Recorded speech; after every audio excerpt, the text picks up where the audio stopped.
Lembaga Penyiaran Publik Lokal, Radio Publik Kabupaten Sragen, Buana Asri, saluran informasi. Guyub Rukun Bangun Sukowati. Selamat pagi, salam sejahtera untuk sahabat Buana Asri. Semoga saudara-saudara semua dalam keadaan yang baik. Dalam mimbar agama Kristen saat ini bersama dengan saya, Pendeta Enos Bayustiadi dari GKI Masaran. Sebelum kita merenungkan sabda firman Tuhan, mari kita berdoa. Dalam anugerah Tuhan kami merasakan kehidupan yang diberkati. Dalam cinta-Mu kami boleh merasakan hari baru, semangat baru untuk beraktivitas dan melakukan tugas tanggung jawab kami. Dalam rahmat dan kuasa Tuhan, kami yakin dan percaya bahwa sepanjang hari ini kami akan terus diberkati oleh Tuhan.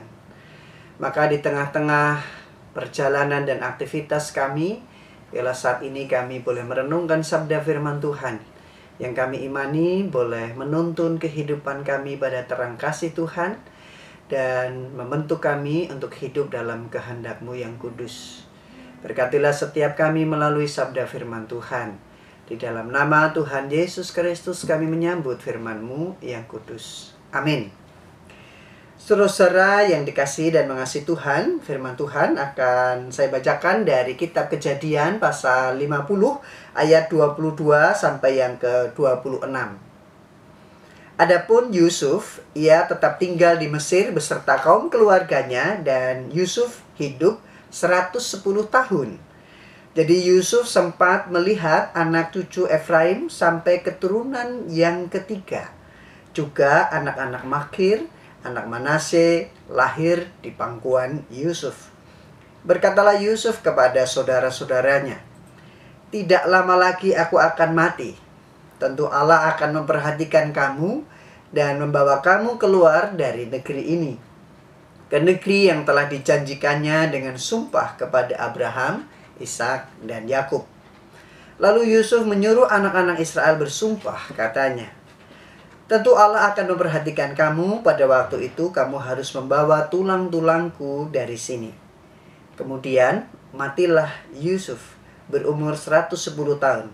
Mayatnya dirempah-rempahi dan ditaruh dalam peti mati di Mesir. Demikian sabda Tuhan bagi kita. Saudara-saudara yang dikasihi dan mengasihi Tuhan, saya membeli satu botol kemasan plastik, ya kira-kira ukurannya 200 ml. Harganya ini Rp1.500. Kalau botol ini lalu saya isi air mineral dan bisa dijual, kira-kira harganya berapa? Kira-kira bisa dijual dengan harga 3.000. Tapi kalau misalnya saya isi dengan jus, bisa dijual dengan harga 10.000. Lalu kalau misalnya saya isi dengan yang lain, saya isi dengan madu hutan yang asli. Nah, mestinya harganya lebih mahal, bisa 100.000. Kalau saya isi dengan minyak parfum, maka harganya bisa Rp500.000. Botol kemasan ini akan semakin bernilai tergantung isinya apa. Demikian juga dengan kita manusia. Semakin kita mengisi kehidupan kita dengan kualitas-kualitas yang baik, maka kita punya nilai diri yang semakin baik. Tergantung apa yang mau kita isi di dalam pikiran, hati, dan kehidupan kita. Kalau seseorang hanya mengisi kehidupannya pada hal-hal yang tidak berharga, seperti kebencian, mengeluh, kekecewaan, amarah, kebohongan, maka nilai hidupnya rendah. Tapi coba deh, pikiran dan hati kita diisi dengan hal-hal yang baik, jujur, sabar, mau mengampuni, hidup dalam damai, membuat nilai diri kita berkualitas. menjadi pribadi yang dewasa dan matang. Lalu yang kedua, masih bicara soal botol. Kalau botol ini tadi saya isi dengan jus, lalu saya jual di pinggir jalan, bisa laku 10.000.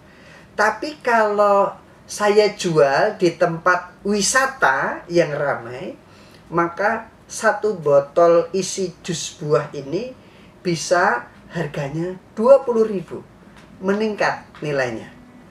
Lalu kalau saya jual di hotel mewah berbintang 5 misalnya, nilai jualnya juga bisa bertambah, bisa sampai 50.000. Artinya apa, saudara-saudara? Nilai diri juga dipengaruhi oleh lingkungan di mana kita berada. Ada lingkungan yang bisa menghargai kita, tapi juga ada lingkungan yang tidak menghargai dan menganggap kita manusia biasa atau manusia yang buruk. Ada lingkungan atau komunitas yang bisa mengapresiasi, menghargai segala daya dan upaya yang boleh kita lakukan.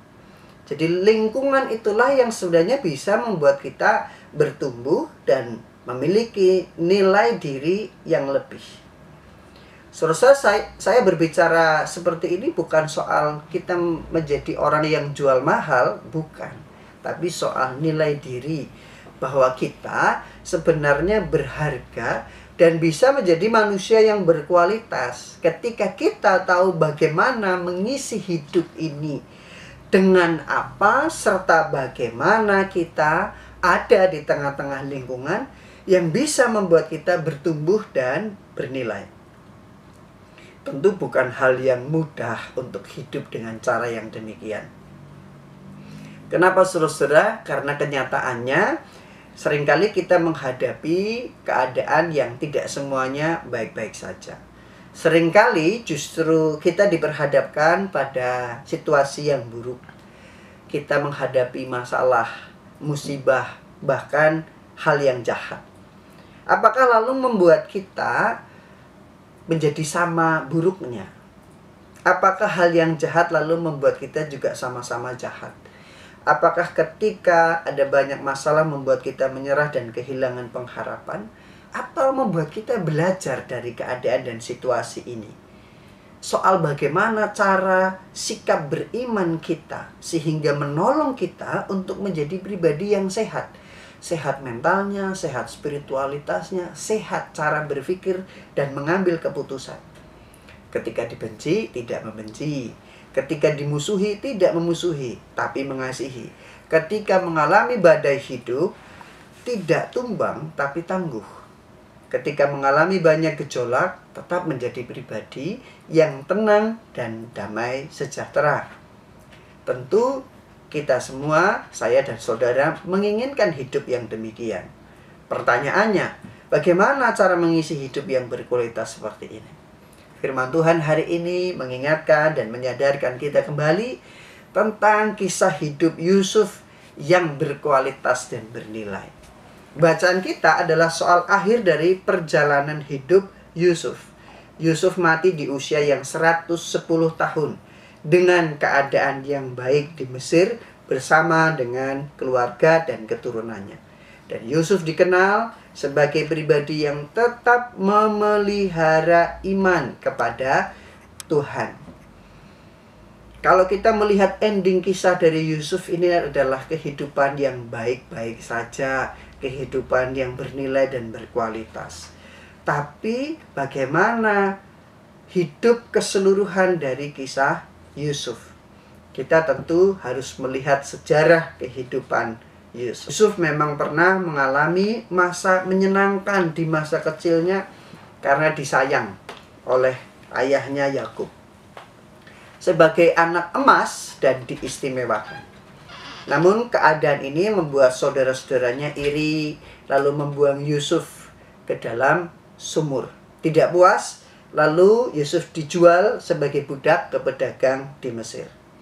Bagaimana kira-kira perasaan Yusuf? Bagaimana kira-kira kalau kita ada di dalam posisi seperti Yusuf? Disingkirkan dan dibuang. Pasti kita akan merasa sedih, kecewa, marah, dan lain sebagainya. Tidak berhenti di sana, saudara, di Mesir, ia menjadi budak. Ia difitnah oleh istri Potifar, membuat dirinya di penjara. Bukan karena melakukan kesalahan, tetapi difitnah. Yusuf harus mengalami kesusahan demi kesusahan, derita demi derita, kepahitan demi kepahitan. Seolah hidupnya suram dan gelap. Tapi inilah fakta dan kenyataan hidup yang dihadapi oleh Yusuf.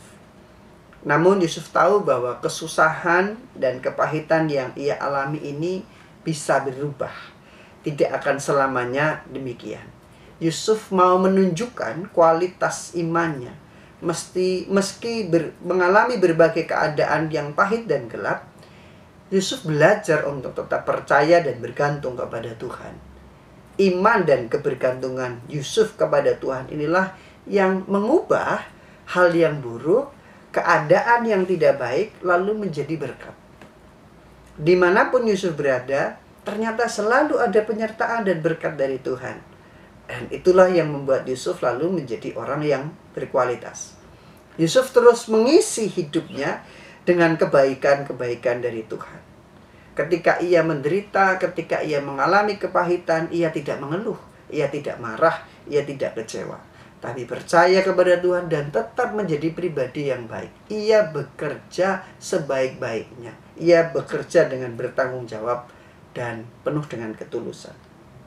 Bahkan ketika ia diberi kesempatan untuk berkuasa dan memiliki jabatan strategis di Mesir, lalu melihat saudara-saudaranya yang pernah menyakitinya kelaparan dan meminta belas kasihan di Mesir, Yusuf sebenarnya punya hak dan kesempatan untuk membalas kejahatan saudara-saudaranya. Tapi Yusuf tidak melakukannya. Yusuf mengampuni dan justru merawat seluruh keluarganya yang dahulu menyakiti dan membuatnya menderita. Bukankah ini sebuah kualitas diri yang mahal? Ini adalah sikap hidup yang tidak ternilai. Saudara-saudara, mungkin saat ini saudara sedang mengalami situasi yang pelik. Ada banyak beban. Atau saudara merasa ada orang-orang yang sedang berbuat buruk kepada saudara. Menyingkirkan, membenci. Mari kita ingat Yusuf dan berimanlah kepada Tuhan. Janganlah isi kehidupan kita dengan kebencian, dengki, kekecewaan, kepahitan, luka hati yang bisa terus bertumbuh. Ubahlah bersama dengan Tuhan. Setiap hal yang buruk itu bisa menjadi berkat dalam diri kita. Memang tidak mudah. Tapi selama kita berjalan bersama dengan Tuhan, kita akan seperti Yusuf. Tuhan menyertai kita. Yakinlah, kita akan baik-baik saja. Cinta Tuhan bisa membuat kita makin memiliki nilai diri yang mahal. Mengampuni itu nilai dirinya mahal. Bisa mengasihi meskipun dibenci dan dimusuhi, itu sikap hidup yang mahal. Ketika kita disingkirkan tetapi kita mau tetap membantu dan menolong mereka, itu adalah kualitas hidup dan kedewasaan yang matang. Maka mari isilah kehidupan kita dengan seluruh hal yang baik yang dari Tuhan, yang Tuhan sediakan untuk ada membentuk kehidupan kita. Isilah pikiran dan hati kita dengan hal-hal yang positif dan membangun kehidupan. Dan akhirnya kita bisa menjadi pribadi yang berkualitas, dewasa dalam iman. Amin. Tuhan Yesus memberkati. Semoga sepanjang hari ini Tuhan boleh menyertai dan saudara mengalami kehidupan yang lebih baik. Mari kita berdoa. Kembali kami mengucap syukur. Melalui firman Tuhan kami merasakan kehadiran-Mu yang boleh menguatkan di tengah berbagai situasi hidup yang kami alami.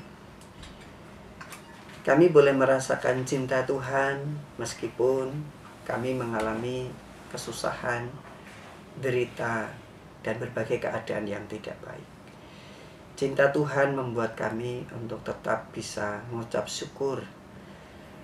Cinta Tuhan yang membuat kami tetap bisa menjadi pribadi yang tangguh dan bertahan dalam berbagai keadaan. Cinta Tuhanlah yang membuat kami bisa mengisi kehidupan kami pada hal-hal yang baik, positif, sehingga kami menjadi orang-orang yang dewasa dan matang secara iman. Dan biarlah ketika kami harus menghadapi berbagai situasi, Tuhan menuntun kami, Tuhan berjalan bersama dengan kami. Kuatkan kami dan hiburkanlah kami. Kami berdoa untuk setiap kami yang saat ini menghadapi berbagai keadaan dan pergumulan. Biarlah rahmat dan kuasa Tuhan menghampiri setiap kami, memampukan kami untuk berjuang, memampukan kami untuk menjadi orang baik. Tuhan memberkati keluarga kami masing-masing, pekerjaan kami, aktivitas kami. Jadikan kami manusia yang senantiasa menyebarkan cinta kasih Tuhan dimanapun kami berada. Kami berdoa untuk orang-orang di sekitar kami, lingkungan kami. Kami juga berdoa untuk pemerintahan kami. Kiranya perdamaian, keadilan sosial, dan keutuhan ciptaan senantiasa boleh terwujud di tengah kehidupan masyarakat di mana kami tinggal. Kami terus mendoakan dalam rangka menyambut pesta demokrasi yang pada tanggal 14 Februari akan kami sambut. Kiranya Tuhan menolong dan memberkati sehingga proses pemilihan umum boleh berjalan dengan sehat, bermartabat, dan berintegritas. Tuhan yang akan menolong serta menuntun lembaga-lembaga pemerintahan yang bertugas dalam pemilihan umum. Kiranya semuanya dapat menjalankan tugas tanggung jawab mereka dengan baik. Pun juga kami sebagai warga yang memiliki hak serta kewajiban untuk memilih pemimpin, kiranya Tuhan memberikan kami hikmat dan kebijaksanaan untuk dapat memilih pemimpin yang sungguh-sungguh dapat membawa masyarakat dan bangsa serta negara kami dalam keadaan yang lebih baik. Inilah doa dan permohonan kami kepadamu di dalam nama Tuhan Yesus Kristus. Amin. Lembaga Penyiaran Publik Lokal, Radio Publik Kabupaten Sragen, Buana Asri, saluran informasi. Guyub Rukun Bangun Sukowati.